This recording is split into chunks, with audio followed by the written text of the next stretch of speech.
How's it going, everybody? I've got some more Magic for you today with more of the Midweek Magic Final Fantasy constructed format. So you are able to play any Final Fantasy only cards in this format. For this video, I decided to go with a Gruul Landfall deck because this one's actually really fun. These Chocobos are very, very powerful. So I'll just go ahead and start off here. We've got Barton Boko. Has affinity for birds, so it's cheaper depending on how many birds you have out on the battlefield. It is a legendary creature human bard, 4/3, and when it enters the battlefield, each other bird you control deals equal to its power to target creature an opponent controls. So you can blow up opponent creatures using Barton Boko. This is really nice removal as well as creature, and it gets made cheaper depending on how many birds you have, which we will have quite a few in this deck. We've got Traveling Chocobo. You may look at the top card of your library at any time. You may play lands and cast bird spells from the top of your library, and if a land or bird you control entering the battlefield causes a triggered ability of a permanent you control to trigger, that ability triggers an additional time. So any landfall triggers that happen from land, different things like that, all get an additional trigger from Traveling Chocobo. We've got Summon Fenrir. This is a new Saga creature, 3/2 for 3. When it enters, you search your library for a basic land card, then put it onto the battlefield tapped, then shuffle. On the second turn, whenever you cast your next creature spell this turn, it enters with an additional 1/1 counter on it. And the final Saga chapter is draw a card if you control the creature with the greatest power, or tied for the greatest power on the board. So, really nice. It gets you an additional land trigger per turn, which is primarily what it is used for in this deck. Since we can't use other standard format cards, you aren't going to get Overlord of the Hauntwoods in this deck, but that would also be good in this type of a deck. We've got Precious Wanderings, a 3-drop instant speed, very important there. Search your library for a basic land card or town card, put it onto the battlefield tapped, then shuffle. When you search your library this way, put a 1/1 counter on target creature you control. So not only does it give you an additional landfall trigger for any of your landfall abilities, but it also lets you search for a town. We do have the red-green town as well as starting town in this deck. We also have Xanarkand Ancient Metropolis as a one-of here, which is also a town, so you could search for that as well. We've got Zell Dinkt, a 3-drop 0/3. You may play an additional land on each of your turns, so this lets you get multiple landfall triggers per turn as well from that. It gets +1/+0 for each land you control, so that is a permanent ability, not until end of turn effect or anything like that. And at the beginning of your end step, return a land you control to its owner's hand. So you can return your own lands, giving you the ability to get those landfall triggers more. We have Choco Comet, pretty good removal when removal is fairly limited in this format, because as I said, this is only Final Fantasy cards entirely, so we don't have things like Torch the Tower or anything like that available. But Choco Comet deals X damage to any target, and you create a 2/2 green bird token with, whenever you play a land, it gets +1/+0, so more birds for you. We've got Side Quest Raise a Chocobo, 2-drop enchantment. When this enchantment enters, you get a 2/2 Chocobo with that landfall ability of getting +1/+0 until end of turn. And then at the beginning of your first main phase, if you control 4 or more birds, transform this into a 2/2 Chocobo that also has that landfall ability. Then we've got Ride the Shoopoof, a 2-drop enchantment with the landfall ability. Whenever a land you control enters, put a 1/1 counter on target creature you control. And then if you pay 7, this enchantment becomes a 7/7 beast creature in addition to its other types. Choco Kick, or Chocobo Kick, a 2-drop sorcery speed with a kicker ability to return a land you control to your hand. Return land you control to its owner's hand. So if you stole one from someone somehow, it would go back to their hand. Target creature you control deals damage equal to its power to target creature an opponent controls. If the spell was kicked, the creature you deal or you control deals twice that much damage instead. Actually, a really fantastic removal card because it can deal with very large targets very easily with that kicker ability. We've got Suplex in here just as a cheap 3 damage removal spell. Can also deal with artifacts if you have an artifact you need to hit, but primarily it's just so that we have that extra cheap removal because you're going to need it quite a bit in this type of a format. It is a sorcery speed, notably, so it's a little bit worse, but it is still useful. And then finally, we've got Saz's Chocobo, a 1-drop 0/1 with a landfall ability of whenever a land enters you control, put a 1/1 counter on this creature. Those 1/1 counters are permanent, and that makes this actually a very fantastic 1-drop. You get this out on turn 1, and it's nothing but value after that as long as it doesn't get removed. Anyway, that is it for the deck, so I'll go ahead and start getting into games. We're going to go for 3 wins like usual, and this event only has a best-of-1 option, so that's what we'll be playing. Thank you for joining me, and hopefully you guys like this deck.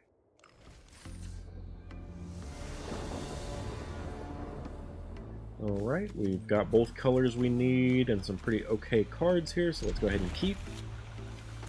Turn 1, we do get to go first. We're going to be starting off with Saz's Chocobo, and probably side quest from there.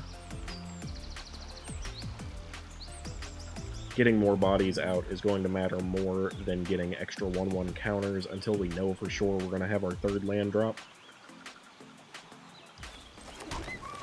So, this next turn will really determine whether we go with the ride or the side quest. Okay. That kind of determines things here. We get to go with an additional land. 2 of the Saz Chocobos is actually a pretty nice start. Obviously, we really want a turn 3 land here, though.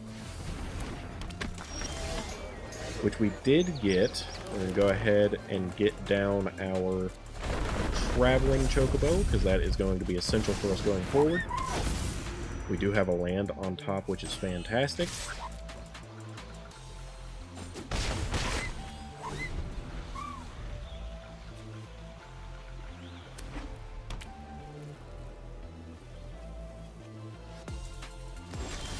Okay, I think right here we're going to want to go side quest, then land.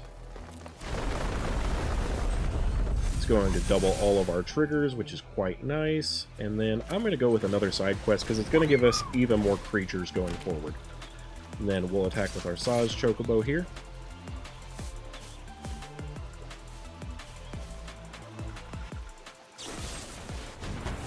Okay, they did manage to blow up one, very disappointing.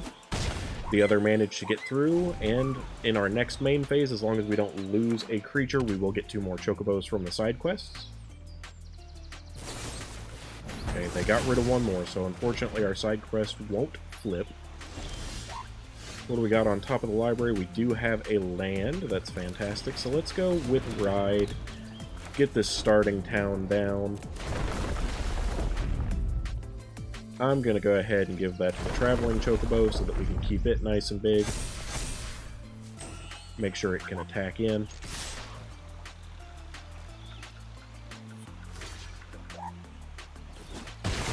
Okay, he went with an option that would allow him to kill one of our Chocobos. Next, we do have Choco Comet available, as well as Bart's and Boko. Another item shopkeep from the opponent. 2 of them, okay. Let us start off then with a land. Let's go ahead and pump this and this. Then we're going to get rid of one of the shopkeeps and win. So yeah, very easy game 1, not bad. Got to have some fun with some Chocobos. We got Zell on top, interesting. But anyway, we'll go ahead and see if we can't get a good game 2.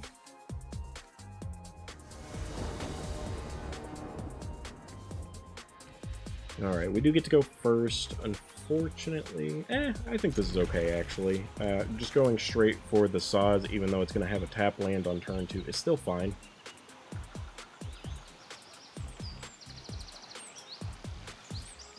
I would absolutely love if our opponent would hurry up a little bit and actually choose whether to keep their hand or not. There we go.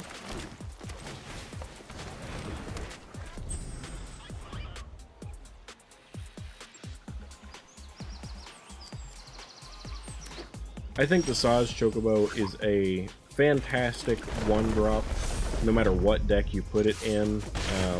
It doesn't have to be a bird deck or a Chocobo deck, like this thing is just good on its own. Really looking for a land here, and we didn't get it, which is dreadful.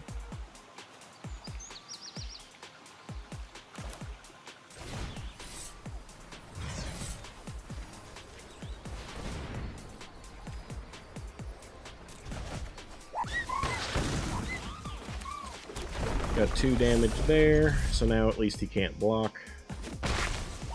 And it let us get a landfall trigger on our Chocobo this turn, even though we didn't have a land draw. We really need that 3rd land draw for Fenrir, though.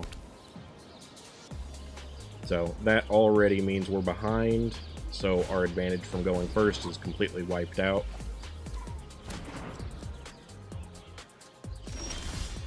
There's the land, which we needed. Let's go ahead and get Fenrir. I will go for a mountain because we need it for the comet. Our Saz Chocobo is now a 4/5, so we can attack pretty efficiently.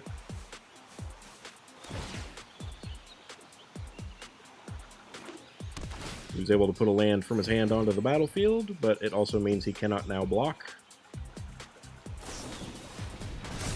Okay, now he can block.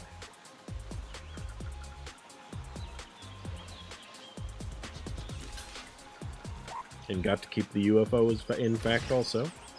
And is going to use it to put another land down. Very good. So most likely we're going to be going with Choco Comet here to try and deal with this thing, but we'll see because it would only do 2 damage. Fenrir from our opponent.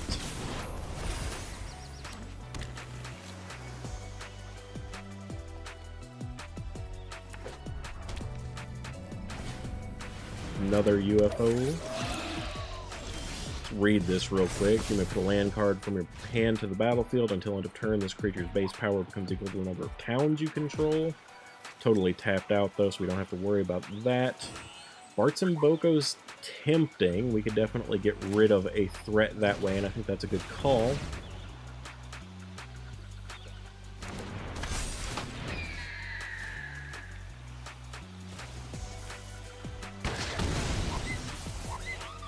Got to destroy 1 UFO, so I'm fine with that, and then let's just attack him with the Saz Chocobo.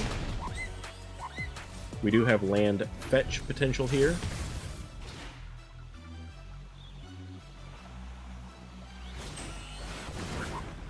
Something big from our opponent.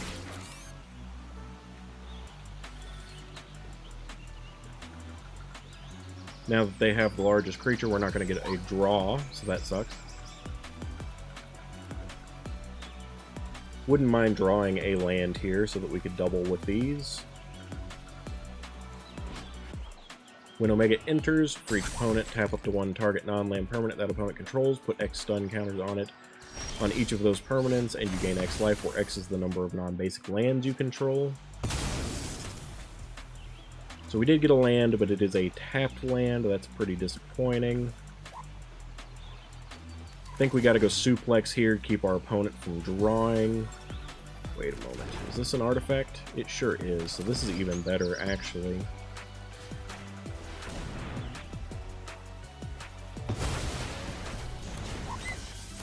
Get our starting town down, which will get another counter on our Saz Chocobo. And we can attack in with Bart's.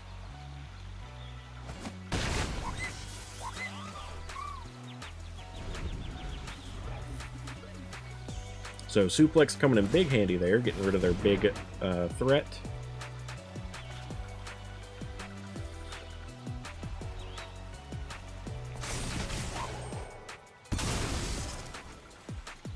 Get to see their Fenrir disappear.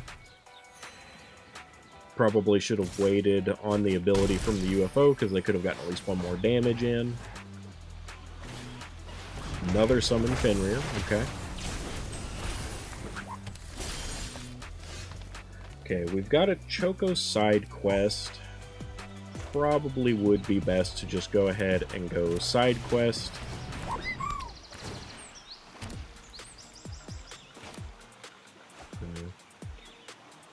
Go ahead and attack in, and I'll probably do the Wanderings as an instant speed.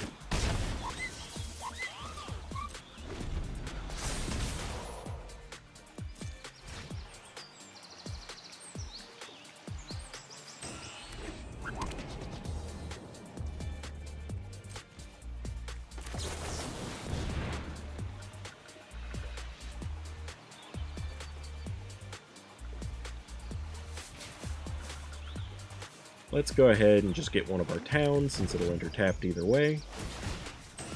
Put the 1/1 counter on our new side quest Chocobo. We've got a Fenrir. Interesting.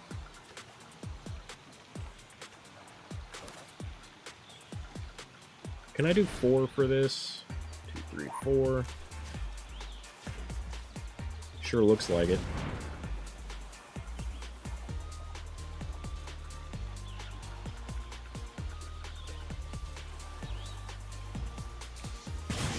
Okay, got rid of the UFO and got our 4th Chocobo. I'm just going to attack with the 5/4. And on our next main, unless one of our things gets taken out, we should get a another Chocobo. Stun counters are very quickly going away on our Saz Chocobo as well. We've got like 2 more turns of that.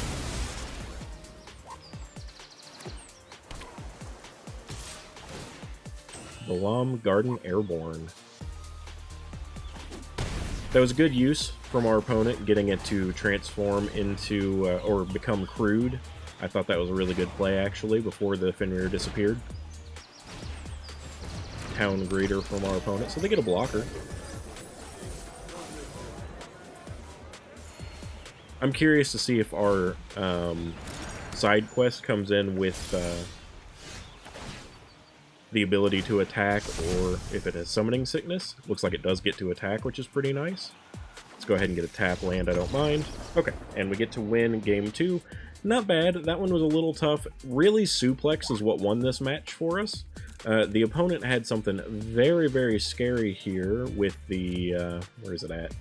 The Omega. So if it hadn't been for Suplex being able to take that out for us, there's a good chance we would not have been able to make this. But Saz Chocobo was going to be getting back into play. We had some more fetch ability here that I thought was going to be pretty nice. Another side quest Chocobo as well. So yeah, an interesting match. We actually got to flip a side quest Chocobo. I've not seen that happen at all in any of the matches that I've seen or been a part of so far, so that was interesting. But either way, we were going to be attacking for a pretty sizable amount here. They only had 1 blocker. It was pretty interesting. We'll see if we can get a good game 3.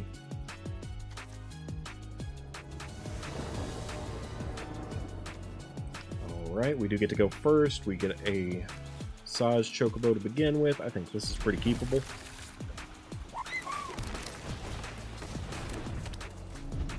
Being able to get down a traveling Chocobo pretty early is nice.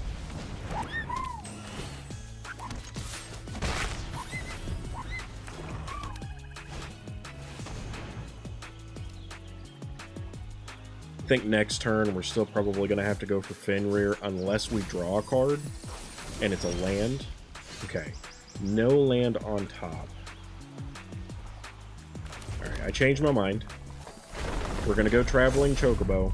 I think it's a little bit risky, but we do pretty much guarantee a land next turn because of Fenrir, so let's give it a go.